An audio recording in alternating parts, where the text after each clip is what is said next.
या बिहार सरकार आदरणीय नीतीश कुमार जी नहीं चला रहे हैं, बल्कि भाजपा दिल्ली से नरेंद्र मोदी जी और अमित शाह चला रहे हैं। ये नीतीश कुमार जी का आखिरी चुनाव है, इसके बाद वो दोबारा मुख्यमंत्री नहीं बनने जा रहे हैं और भाजपा जनता दल यूनाइटेड को खत्म करने का काम करेगा। उनका यही कहना था कि भाजपा के लोग उनके पार्टी को तोड़ रहे हैं। आप सब लोग को हमने पहले भी कहा था कि अब हमारे जो चाचा हैं वो अचेत अवस्था में है और जनता दल यूनाइटेड अब या बिहार सरकार आदरणीय नीतीश कुमार जी नहीं चला रहे हैं, बल्कि भाजपा दिल्ली से नरेंद्र मोदी जी और अमित शाह चला रहे हैं। और जो जनता दल यूनाइटेड केवल जो चंद 2-3 लोग हैं, जो भ्रष्ट लोग हैं, वही जनता दल यूनाइटेड चलाने का काम कर रहे हैं। जिन लोगों ने जनता दल यूनाइटेड को सींचने का काम किया, बढ़ाने का काम किया, आज जनता दल यूनाइटेड में कोई इज्जत और कोई सम्मान नहीं है। कोई भी निर्णय अगर जनता दल यूनाइटेड में लेना होता है तो केवल हमारे मंडल जी ठीक ही कहते हैं कि 3.5 लोग जो हैं वही निर्णय लेते हैं। और आप देखिएगा धीरे धीरे,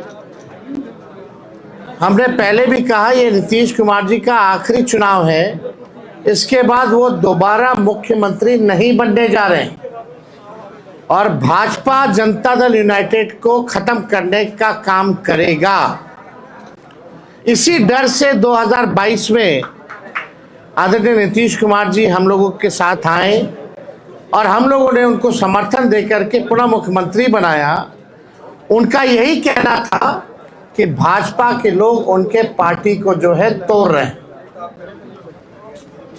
जब महाराष्ट्र में ऑपरेशन लोटस हो रहा था, झारखंड में ऑपरेशन लोटस हो रहा था, तो बिहार में भी जो है खेला बीजेपी कर रही थी इसी कारण से। लेकिन अब तो वो हाईजैक हो गए हैं हमारे चाचा और वही 3.5 लोगों ने बर्बाद कर दिया उनको, उनकी सारी पूंजी को। तो विशेष तौर पे हमको कुछ नहीं कहना है, हम धन्यवाद देना चाहते हैं संतोष कुशवाहा जी को कि सही समय पे सही निर्णय इन्होंने लिया है। साथ में राहुल जी हैं, बड़े कद्दावर नेता जगदीश जी के सुपुत्र हैं, उनको भी हम धन्यवाद देना चाहेंगे। और अजय कुशवाहा जी, कुशवाहा समाज के एक बड़े नेता हैं, लोजपा से इन्होंने वैशाली कॉन्स्टिट्यूएंसी से चुनाव लड़ा था और हमारे साथ चाणक्य है, नौजवान है, युवा है, पढ़े लिखे हैं और हमें पूरा विश्वास है कि इन चारों के आने के बाद